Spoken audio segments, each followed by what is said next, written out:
What's up, guys? Welcome back to another video.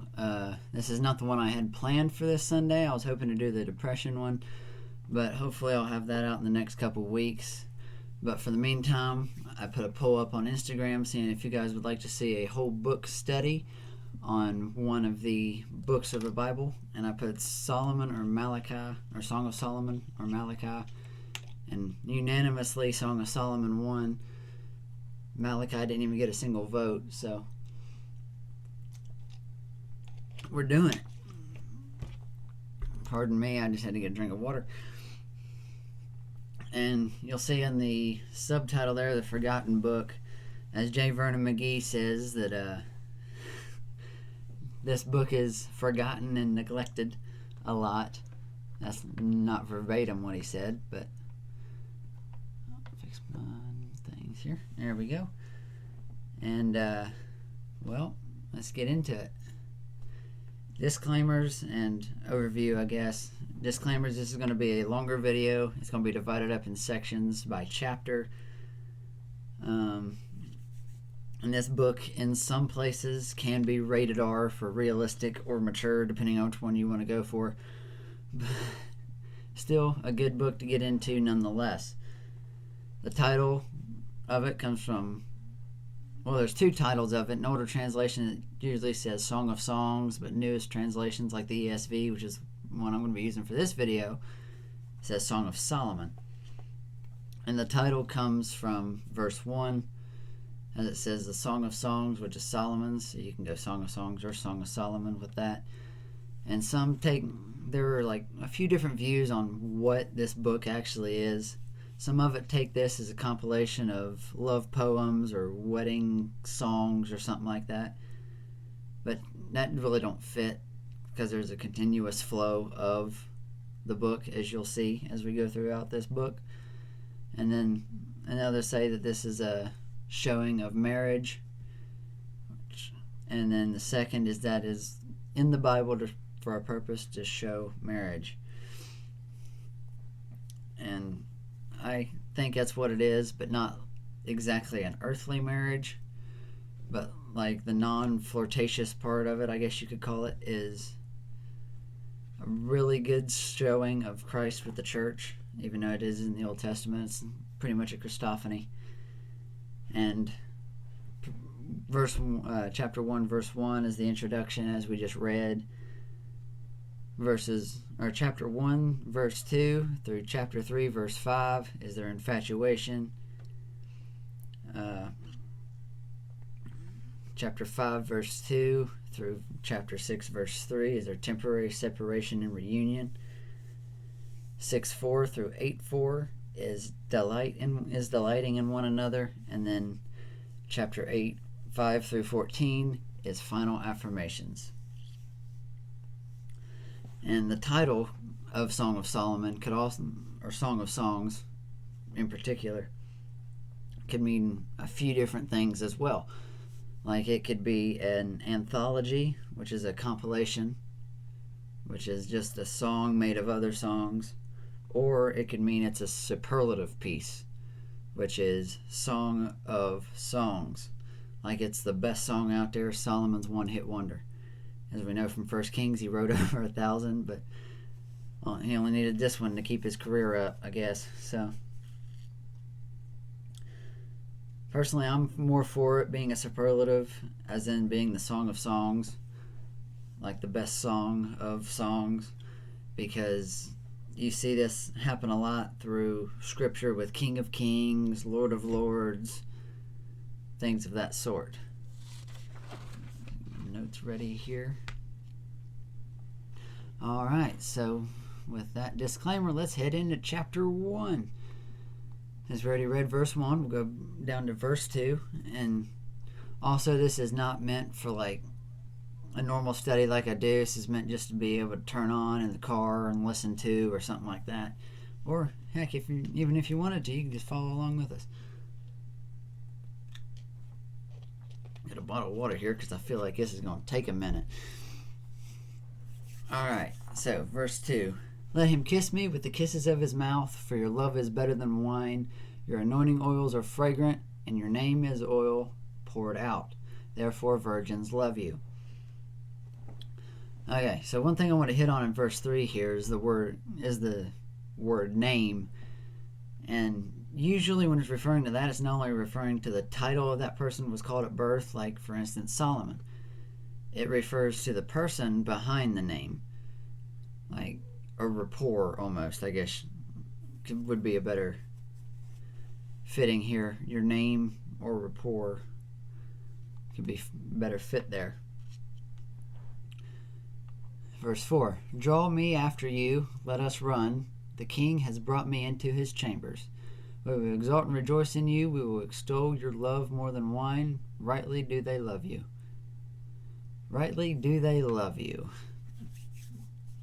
Most scholars think that it's the they in the last line there of verse 4 is referring to the daughters of Jerusalem,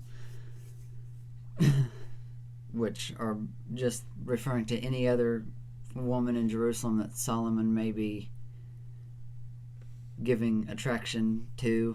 Well, that any other woman in Jerusalem that may be attracted to Solomon. There we go. That's probably better wording for it. Then we're going to go down verse 5 here. I am very dark but lovely, O daughters of Jerusalem, like the tents of Kedar, like the curtains of Solomon. Do not gaze at me, because I am dark, because the sun has looked upon me. My mother's sons were angry with me.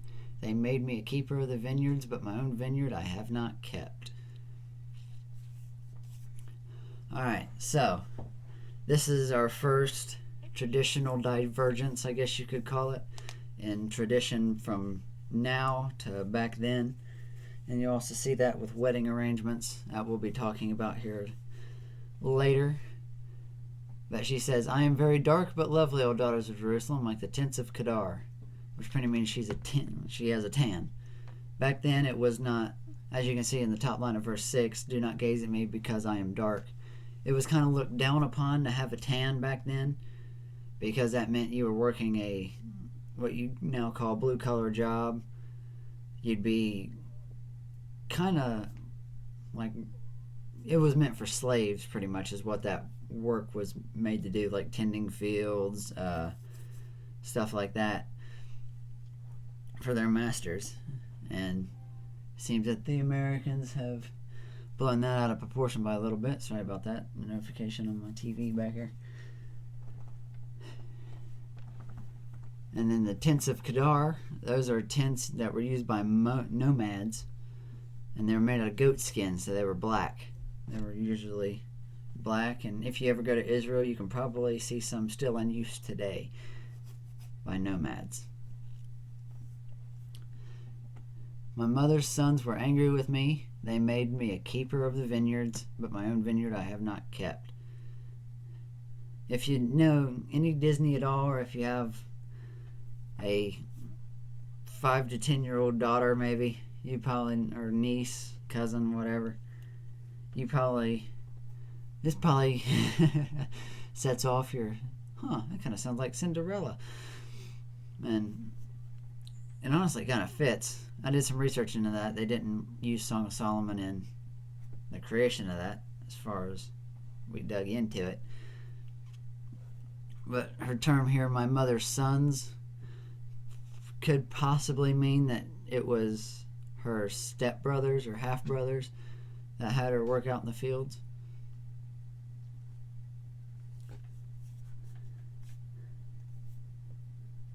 Alright, verse 7.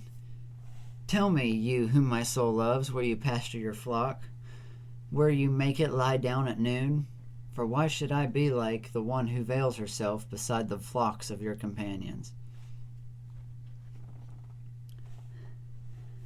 This here is referring to Solomon as a shepherd, which is one of the, I think, 3 or 4 different types, or Christophanies, as you want to call it in here, as this character here that we'll hit on a little later. And as you can see here, is referred to as a shepherd. Verse 8, this is where they start Solomon and his bride delighting in each other. Solomon, in the ESV too, or at least the copy I have here has headings for who's speaking. It says, "If you do not know, O most beautiful among women, follow in the tracks of a flock and pasture your young goats beside the shepherd's tents. I compare you, my love, to a mare among Pharaoh's chariots. Your cheeks are lovely with ornaments, and your neck a string of jewels." Alright, so verse 9, we're going to stop there for a second. I compare you, my love, to a mare among Pharaoh's chariots. A mare is a horse. And if you do not look into these compliments, you may be a little confused. Why is he calling her a horse? Well, let me try to explain this for you a little bit. Solomon, if you read, I believe it's 1 Kings. Yeah, 1 Kings. You can tell that Solomon loved horses.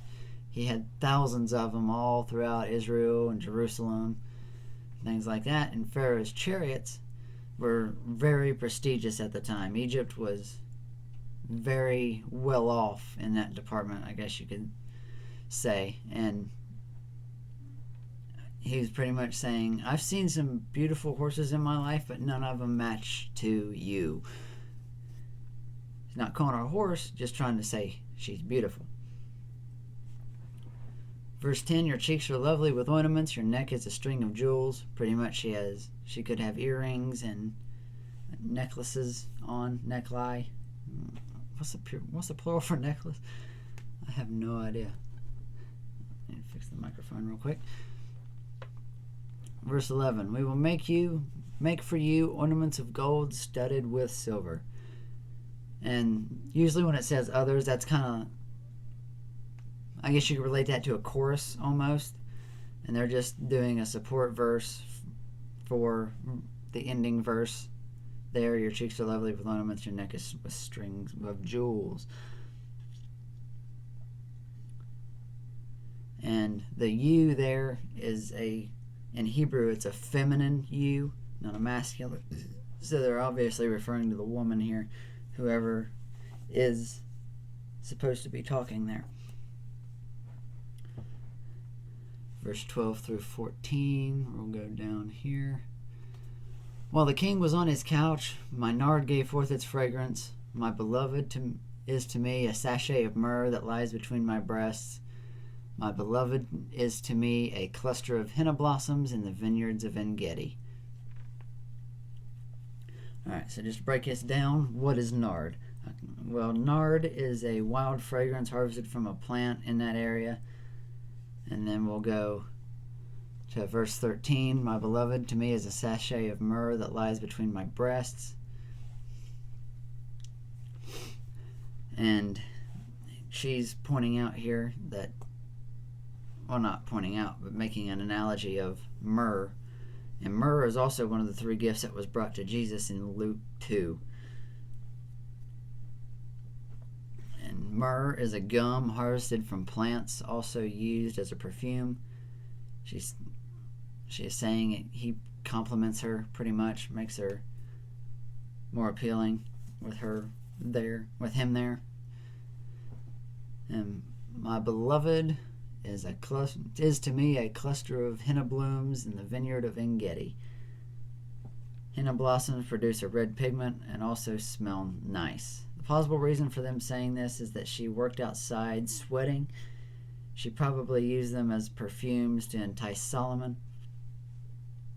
And that was pretty much what they used instead of like deodorants or perfumes, colognes, stuff like that. They'd hang sweet smelling gums like myrrh or fragrances, nard, henna blossoms around their neck to make them smell good.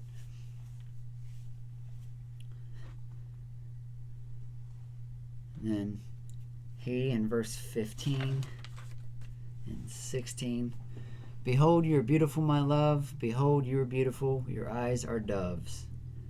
Your eyes are doves. Okay, Solomon, you're on a roll here. You said she's. You called her a horse. Now she said, yeah. Now you say she has bird eyes. What are you going for here? Well, it's interesting that he used dove's eyes here. So, because doves are very specific in their eyesight. Doves can only focus on one thing at a time. Not only that, doves are considered very precious birds. You can see that from Genesis 6 when the dove found the land, and when Jesus got baptized, that the Holy Spirit descended on him like a dove. So he's pretty much trying to say here that you only have eyes for me, is what he's talking about here. Verse 16, behold, you are beautiful, my beloved, truly delightful. Our couch is green. The beams of our house are cedar. Our rafters are pine. So verse 15, 16, they're kind of just exchanging compliments back and forth. And then the latter half, I'm going to start there with the latter half of verse 16. Our couch is green, the beams of our house are cedar, our rafts are pine. She could be talking about that they're out in the forest, possibly. That's where they are, possibly having a picnic or something like that. Who really knows? And it could be in a forestry area, pretty much. Then on to chapter 2. Yeah, that's chapter 2. Okay, sweet. I figured out. I'm learning how to use this stuff. Verse 1. I am a rose of Sharon, a lily of the valleys. And anytime you see rose of Sharon in the Bible, it's most likely referring to what is called the common hibiscus. In the Bible, it is a symbol of beauty. So she is a symbol of beauty, and a lily of the valleys stands out quite a lot. And then Solomon goes on here to say, as a lily among brambles, this is verse 2, so is my love among the young women. So, a lily among brambles, something beautiful in between briars, because brambles are usually like thorny vines, bushes, stuff like that. So it's pretty much saying she's one in a million. And then she goes on to say, starting in verse 3, as an apple tree among the trees of the forest, so is my beloved among the young men. With great delight I sat in his shadow, and his fruit was sweet to my taste. He brought me to the banqueting house, and his banner was over me was love. The next part of the worst part of relationships, which I think is dating, is the worst part of the relationship. And this is showing a part of the relationship where he's starting to bring her around his friends, showing her off a little bit. And back then, we really wouldn't call this dating if we lived back then, because dating was really not a thing. What they do was the son would find a very attractive woman that he thought was attractive, go to his father and be like, hey, well, paraphrasing, of course, making this fitting for youth so it's not too boring, like, hey, yo, I like that girl over there, go talk to her dad and see if we can get an arranged marriage. So the dad would go talk to the woman's father, be like, hey, you want to join families? My son really likes your daughter. Would you mind joining in marriage? And then they have a feast. If they said yes, the two families would be joined through their marriage. They'd go and have a week-long, I guess you could call, wedding party or wedding banquet. Man, it's sad. I cater a bunch of weddings and I can't even remember what the after wedding part is called. But anyways, back to the scripture. Starting in verse 5. Sustain me with raisins and refresh me with apples, for I am sick with love. His left hand is under my head, and his right hand embraces me. And then verse 5 is just showing that he cares for her. She wants to be cared for by him. Verse 6, there's a couple things I want to hit on here. Is the word embraces.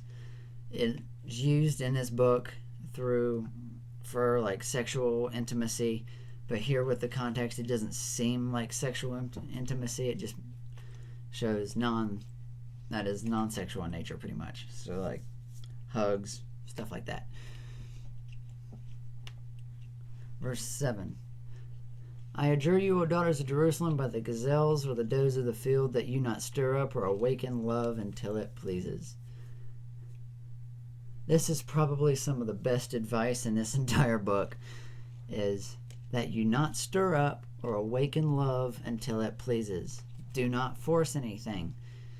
If you force it, then it's probably not gonna, have a perfect fit. Because if you have to force something, it's usually because it won't fit in a certain hole, like a nail or something, or a peg. Trying to fit a half-inch dowel rod into a quarter-inch hole is not gonna work.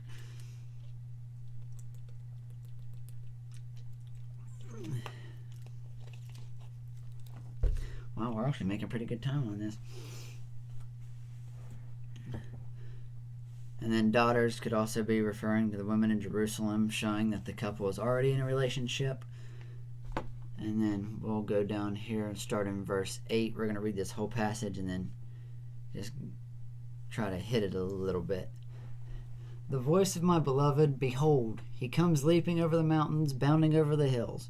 My beloved is like a gazelle or a young stag. Behold, there he stands behind our wall, gazing through the windows, looking through the lattice. My beloved speaks to me, arise, my love, my beautiful one, and come away. For behold, the winter is past, the rain is over and gone, the flowers appear on the earth, the time of singing has come, and the voice of the turtle dove is heard in our land. The fig tree ripens its figs, and the vines are in blossom. They gave forth fragrance. Arise, my love, my beautiful one, and come away, O my dove, into the clefts of the rock, in the crannies of the cliff. Let me see your face. Let me hear your voice, for your voice is sweet and your face is lovely. Catch the foxes for us, the little foxes that spoil the vineyards, for our vineyards are in blossom. My beloved is mine, and I am his. He grazes among the lilies. Until the day breeze and the shadows flee, turn my beloved like a gazelle or a young stag on cleft mountains. Alright, so I just want to hit on verse 14 here real quick. O my dove, in the clefts of the rock, in the crannies of the cliff, let me see your face, let me hear your voice, for your voice is sweet and your face is lovely. So another dove reference. Not only calling her a dove, but the dove is also very fitting for this analogy, because doves hide in clefts of rocks and they only come out if enticed to come out. And he explains why. Let me see your face, let me hear your voice, for your voice is sweet and your face is lovely.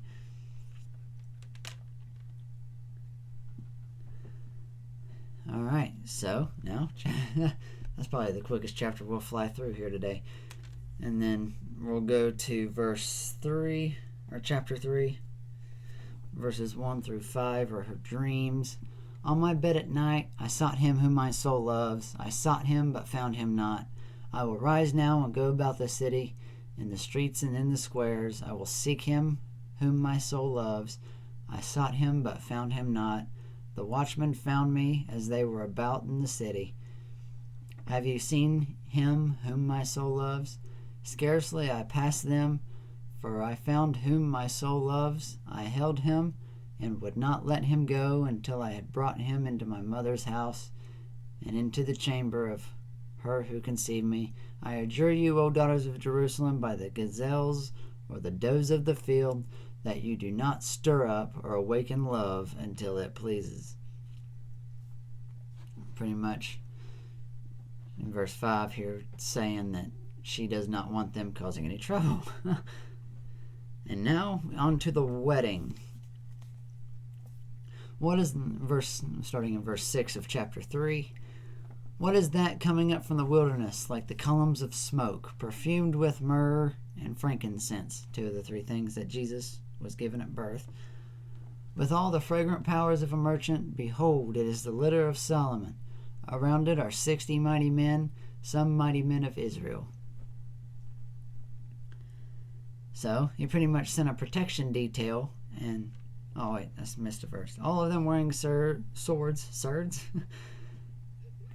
and expert in war, each with his sword at his thigh against the terror by night. So he sent a bodyguard protection. And as you know from David, his father, this is also could be a sign of wealth because he only had 30 mighty men. So, and then King Solomon made himself a carriage from the wood of Lebanon, so it's a very nice carriage. He was not in the carriage. It just meant to go pick her up from her town, which is Shulam, which is about 20 miles away, or 10 miles from Nazareth, Jesus' birthplace.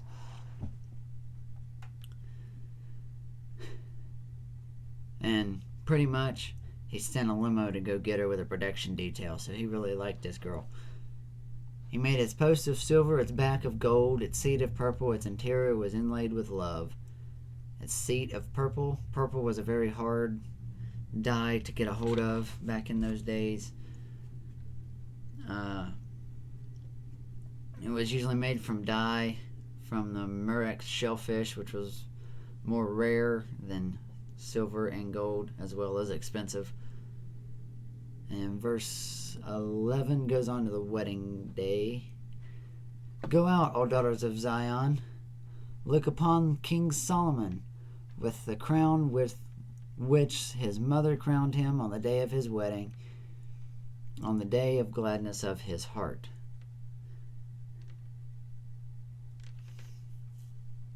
Alright, so now, never mind. I guess that was the fastest chapter we'll get through for Solomon, or for Song of Solomon.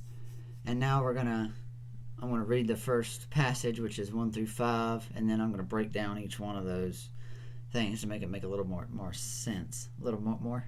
All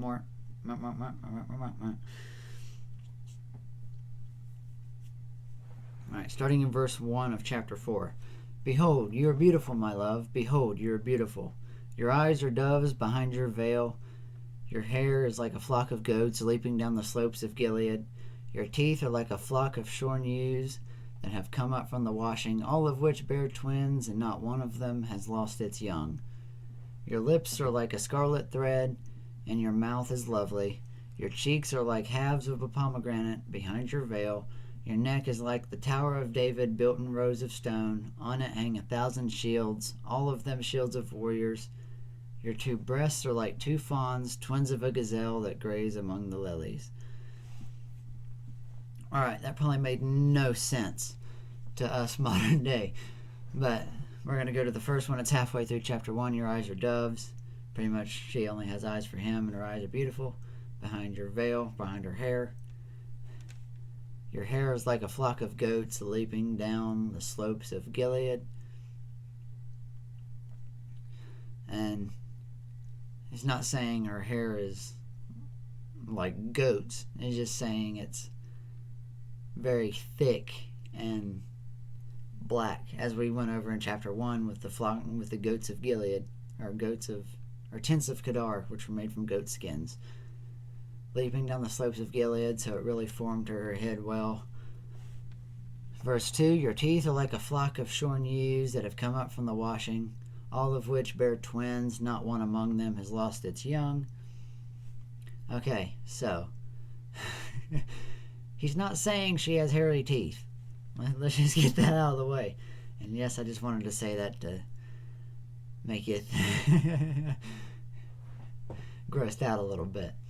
Pretty much what he's saying is she has white teeth. Have you ever seen a sheep before being sheared and after? They're usually dirty and covered in dirt and stuff like that before they're sheared down, but afterwards it's nice, beautiful white underneath. And all of them bear twins, so she has symmetry to her smile, and not one among them has lost its young. Okay, so he's pretty much saying that your teeth are nice and white, your mouth has symmetry, and none of your teeth are missing. I don't know why, but I find that hilarious. Your lips are like a scarlet thread, your mouth is lovely, your cheeks are like half of a pomegranate behind your veil. So, saying that she has rosy cheeks, natural blush to them almost. And then a supporting thing of verse 2, your mouth is lovely. And then verse 3, or the beginning thing of verse 3. I went backwards for a reason. Your lips are like a scarlet thread. So she has red lips. But not only that, if you've seen my Psalm 22 teaching on this channel, you'll know that every time I see the word scarlet, I get really excited because the scarlet color from back then was only able to come from one thing, or readily available in one thing, which is the Kermes worm. And for some people that didn't see the teaching on Psalm 22, since Psalm 22 verse 6 is the crucifixion account, where David writes that this is the thing about the crucifixion, that I am a worm. And the word there for worm is a specific word in Hebrew called tola'ath, which means a worm of crimson. And that has a very specific life cycle. The females, when they reproduce, they have their eggs, and then they latch to a tree. So the eggs are in between the tree and the mother. And when the eggs hatch, the eggs, or the babies, eat the mother, and the only thing left is a white splotch, or red splotch. And after they go on to live their own lives, stuff like that. Do you, boo-boo? No, just kidding, don't do that. Do what Jesus says. Anyways, where was I? Sorry. And then the red turn, due to oxidation in the air and stuff like that, it'll turn white on that tree, leaving a white splotch. And our Savior Jesus was hung on a tree and gave himself up for us so we can metaphorically eat of his body to have salvation. And because of that, we go from dirty to white. So that's why I waited to do the top section of verse 3 until the last. Starting at verse 4, your neck is like the Tower of David, built in rows of stone. On it hang 1,000 shields, all of them shields of warriors. Not saying she has a big neck or anything, but saying she holds her head up high, she has confidence, stuff like that. Verse 5, as you can see here, Solomon will start to undress his bride. Your two breasts are like two fawns, twins of a gazelle that graze among the lilies. So, pretty much saying her breasts are nice and they're the same size. Verse 6. Until the day breathes and the shadows flee, I will go away to the mountain of myrrh and the hill of frankincense. Altogether beautiful, my love, there is no flaw in you. Verse 6 refers to her as a whole, and to Solomon her fragrance was intoxicating. And verse 7 just shows that she was infatuated with him, or he is infatuated with her, per se.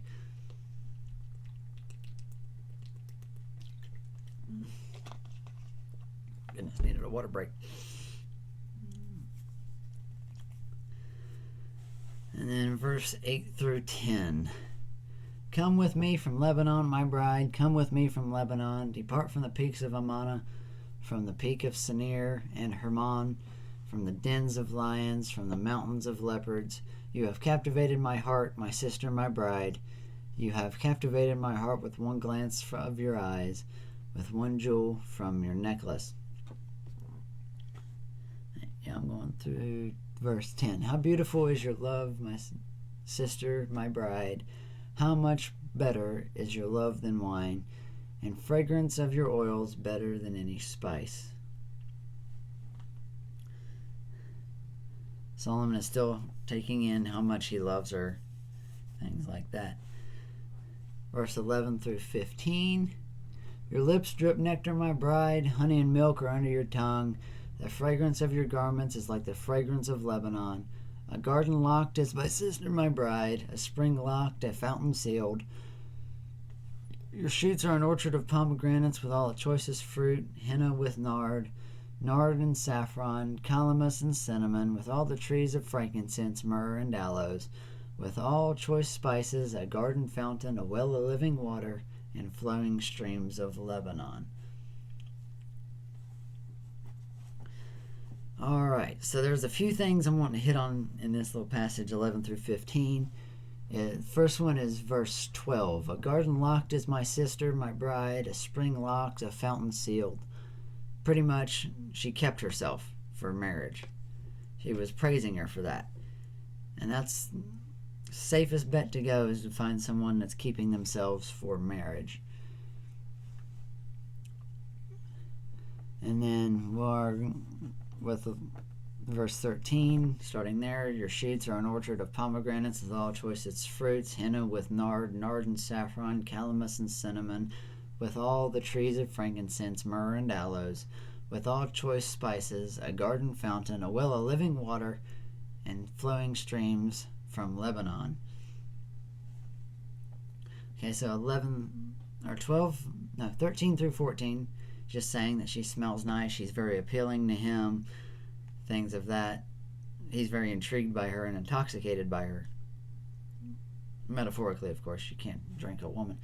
But verse 15, a garden fountain, a well of living water, and flowing streams from Lebanon. So, pretty much a parallel to verse 12, that she gave herself to him. Verse 16, awake, O north wind, and come, O south wind, blow upon my garden, and let its spices flow. This is like one of the first few references that could be made to Christ. Verse 16, this seems to be a huge diversion, but it'll make sense later on. You don't need the wind for you to become fruitful. Or don't you need the wind for you to become a fruitful garden? In other words, do you need God to empower you in your relationship to be able to have a fruitful marriage? Because quite a bit of studies have been done on this, that the longer they've been together before marriage, the more intimate and less chance of divorce. And also, there's an interesting fact that a couple that does not go to church together has a 50% chance of divorce.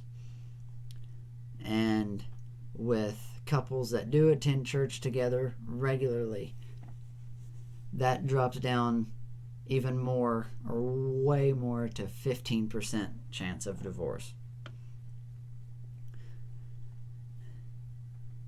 And God should have dominion over your relationship if you want a lifelong marriage.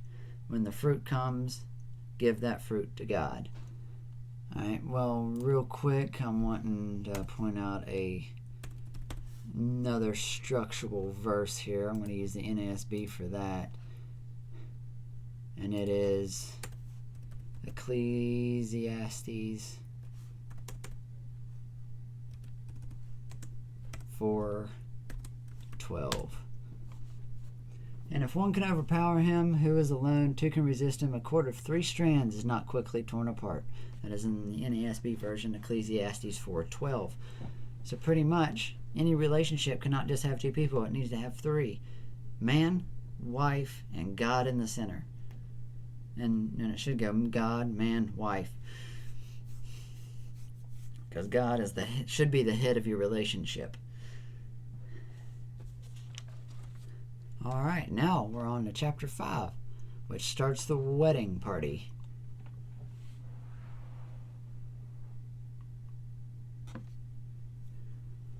Number 5, verse 1. I came to my garden, my sister, my bride. I gathered my myrrh with my spice. I ate my honeycomb with my honey, and I drank my wine with my milk. And then, eat, friends, drink, and be drunk with love. Now, there's a few different interpretations on who's saying this. It could be Solomon. And he's like, hey, you guys enjoy the food, steak, chicken, wine, it's all on me. Just have fun while I'm going to go enjoy my bride. Or it could be the friends talking to him, saying, well, we're going to stay here and eat, and you go enjoy your bride. Or there's another one that this is where God is talking. Eat, friends, drink, and be drunk with love. Because as we know from going back to the NASB for a second,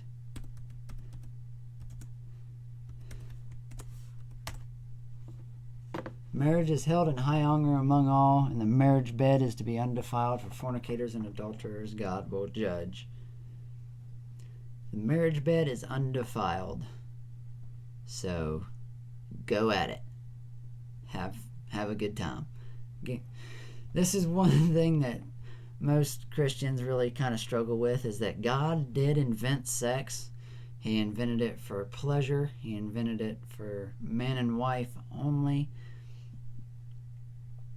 And that probably could be the reason that he's talking here.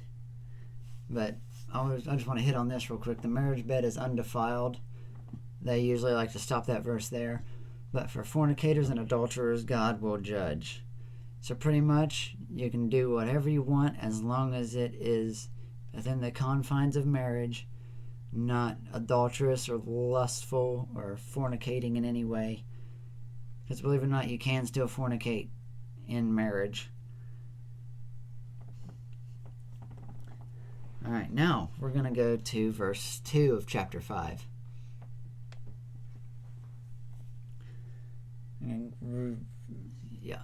I slept, but my heart was awake. A sound, my beloved is knocking. Open to me, my sister, my love, my dove, my perfect one. For my head is wet with dew, my locks with the drops of the night. So the woman misses her love, and Solomon knocks on the door. I had put off my garment. How could I put it on? I had bathed my feet. How could I soil them? Okay, so she misses her husband, but when he comes home, she doesn't want to fumble around in the dark to find her robe or garment, and doesn't want to get some slippers to open the door. And I'm going to do a quick diversion here quick. Doesn't this kind of sound like us? And I'm going to point out what I'm going with here is, don't this kind of sound like Revelation? When I'm at the door and knock, we have to open it. And doesn't that sound like a bad excuse? I put off my garment, how could I put it on? I had bathed my feet, how could I soil them? We usually love to give God excuses of why we can't open the door. Just go ahead and open it. There's nothing holding you back.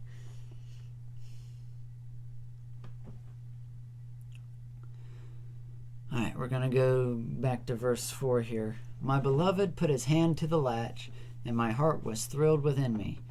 I arose and to open to my beloved. My hands dripped with myrrh, my fingers with liquid myrrh on the handles of the bolt. I opened to my beloved, and my beloved had turned and gone. My soul failed me when he spoke. I sought him, but found him not. I called him, but he gave no answer. The watchmen found me. As they went about in the city, they beat me, they bruised me, they took away my veil, those watchmen of the walls. I adjure you, daughters of Jerusalem, if you find my beloved, that you tell him I am sick with love. The people here are thought to be the daughters of Jerusalem, as you can see, that they referred to in previous things. Oh, money, ow. Dang, it hurt. Alright. Where are we at now? I didn't read verse 9 yet, I apologize. What is your beloved more than another beloved, most beautiful among women? What is your beloved more than any other beloved, that you thus adjure us? So, verse 9, which is pretty much a chorus. is talking about how, we're in chapter 5, right? Yeah. Okay. I didn't realize if I switched the slide over or not, that this could be the daughters of Jerusalem. Then we go on to the wife praising the husband. From verse 10 to the end of the chapter, which is 16, we'll go ahead and read, then we'll break it down individually. My beloved is radiant and ruddy, distinguished among 10,000. His head is the finest gold, his locks are wavy, black as a raven. His eyes are like doves beside streams of water, bathed in milk, sitting beside a full pool. His cheeks are like a bed of spices, mounds of sweet-smelling herbs. His lips are lilies, dropping liquid myrrh. His arms are rods of gold, set with jewels. His body is polished ivory, bed-necked with sapphires. His legs are alabaster columns set on bases of gold. His appearance is like Lebanon, choice as the cedars. His mouth is most sweet, and he is altogether desirable. This is my beloved, this is my friend, O daughters of Jerusalem. Alright, so verse 10. My beloved is radiant and ruddy, distinguished among 10,000. Pretty much he's one of a kind. He has a nice face, very appealing. His head is the finest gold. That could be referring to his crown, possibly. His locks are wavy, black as a raven. His locks, most men back in that day, they had long hair, usually about shoulder length or anywhere above. It was rarely down below shoulders. And verse 12, his eyes are like doves, so saying that he only has eyes for her, beside streams of water, bathed in milk, sitting beside a full pool. So not only did he have eyes for her, he also had blue eyes. His cheeks are like the bed of spices, mounds of sweet-smelling herbs. His lips are lilies, dripping liquid myrrh.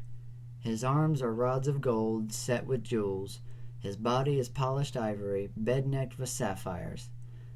His legs are in alabaster columns, set on bases of gold.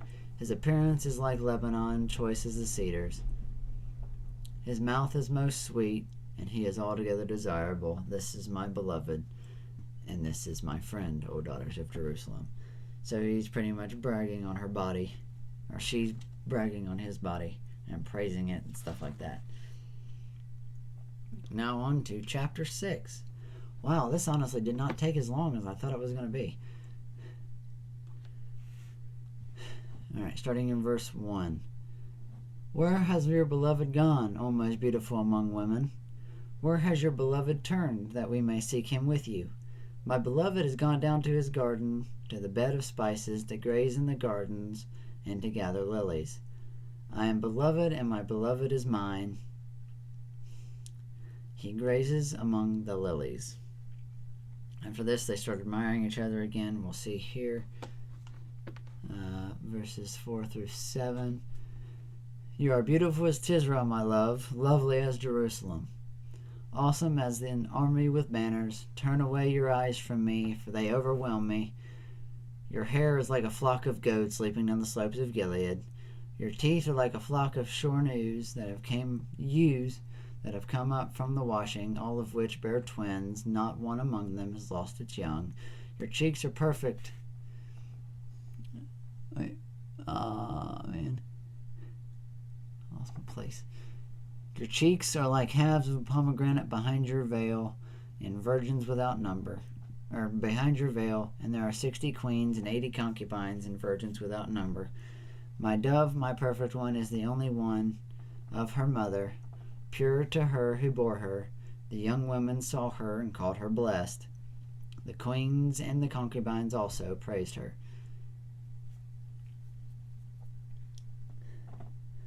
So he kind of rehashes a bunch of compliments that he had from chapter 4.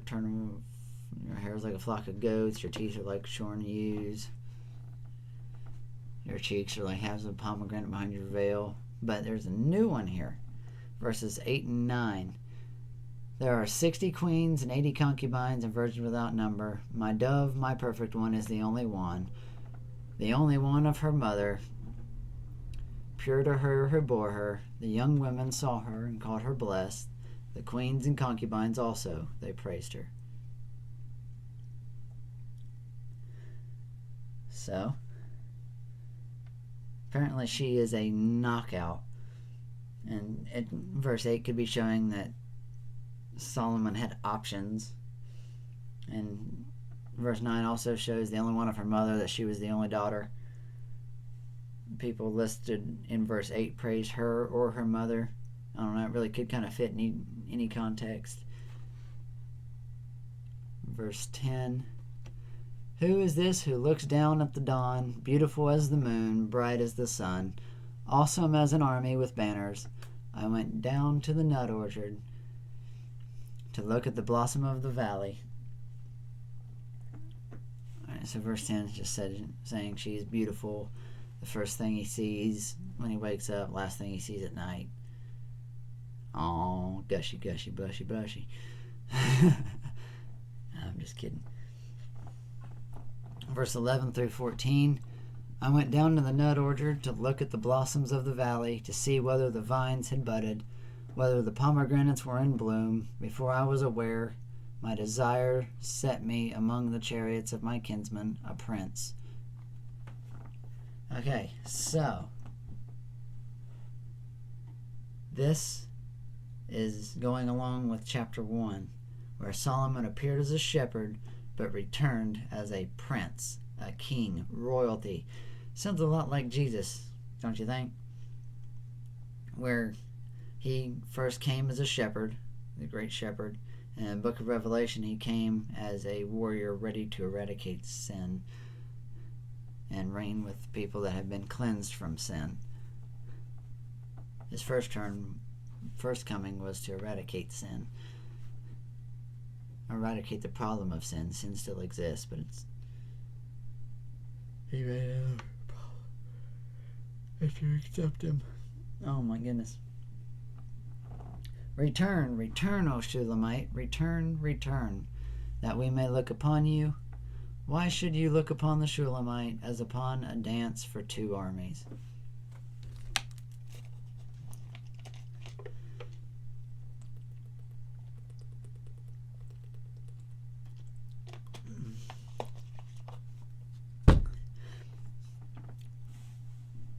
Water break. Alright, so Shulamite. Shulam was a small town in northern Israel, about 9 miles from Nazareth, and this could be wrong, but I want to say it's about 20 miles from Jerusalem. I don't really know for sure. I couldn't really find a measurement on that. Verse 7, or chapter 7. How beautiful are your feet in sandals, O noble daughter. Your rounded thighs are like jewels, the works of a master hand. So he's pretty much doing a more thorough examination of his wife, I guess you could call it, talking about her legs and feet. Verse 2, your navel is a rounded bowl that never lacks mixed wine. Your belly is a heap of wheat encircled with lilies. Your navel is a rounded bowl, so she does not have a hernia. Your two breasts are like two fawns, twins of a gazelle. Yeah, we already went over that. Your neck is like an ivory tower. Your eyes are like the pools of Heshbon by the gate of Bath Rabbim. So she has nice eyes, and her neck is like an ivory tower, not just a stone tower. It's not only she's keeping her head held high in confidence, but she also has a beautiful neck, I guess. Your nose is like a tower of Lebanon, which looks towards Damascus. Her nose is not crooked, is what he's saying. Verse 5, your head crowns you like Carmel, and your flowing locks are like purple. A king is held captive in the tresses. a second here.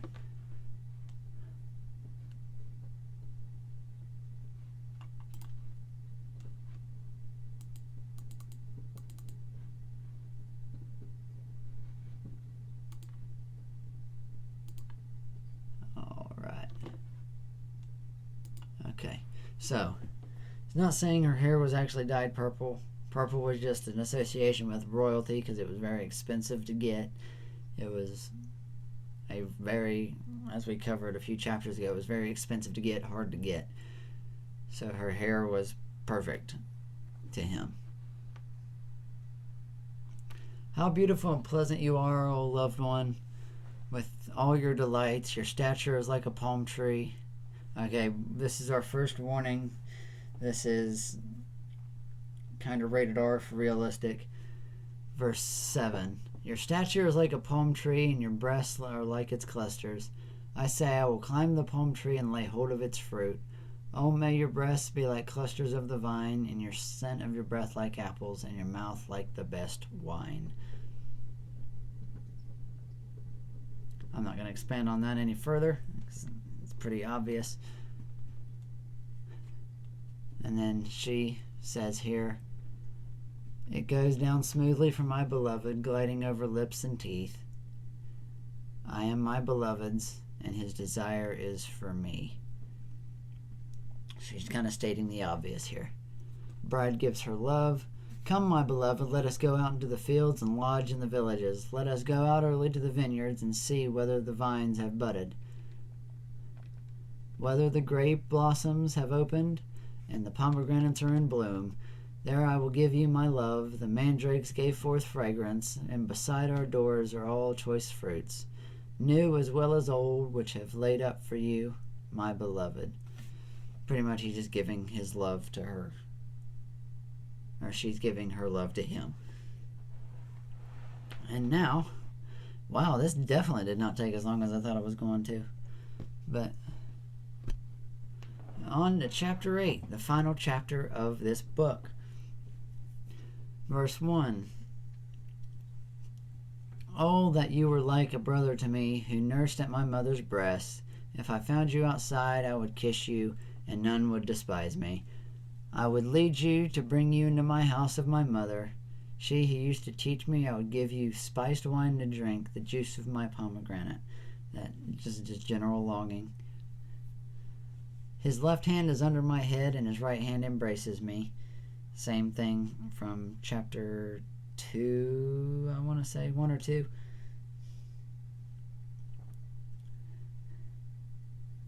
And I adjure you, O daughters of Jerusalem, not to stir up or awaken love until it pleases. It seems the farther we get into this book, the more it kind of gets repetitive, more repeats. So 3 and 4 were already repeated. Who is that coming from the wilderness, leaning on her beloved? Under the apple tree I awakened you. There your mother was in labor with you, and there she who bore you was in labor. Okay, so this kind of sounds like the second coming of Christ, I've just come to realize. Now, who is that coming up from the wilderness, leaning on her beloved? Under the apple tree I awakened you. There your mother was in labor with you, and there she bore you who was in labor. Kind of sounds like Christ coming back in this verse. Set me as a seal upon your heart, set me as a seal upon your arm, for the love is as strong as death. Jealousy is fierce as the grave, and flashes of fire, the very flame of the Lord. Okay, so this part right here is kind of going Christophany on us.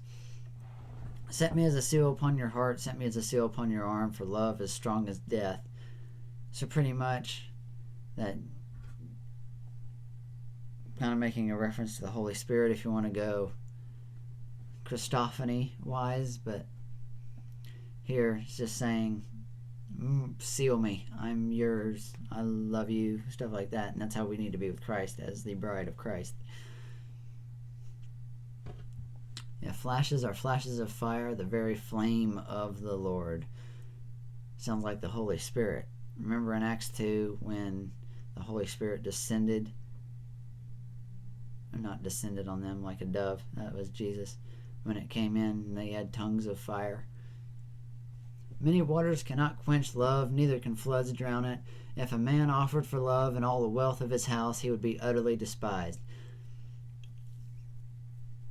Alright, I'm about to start going Southern Baptist here. Pull it back a second.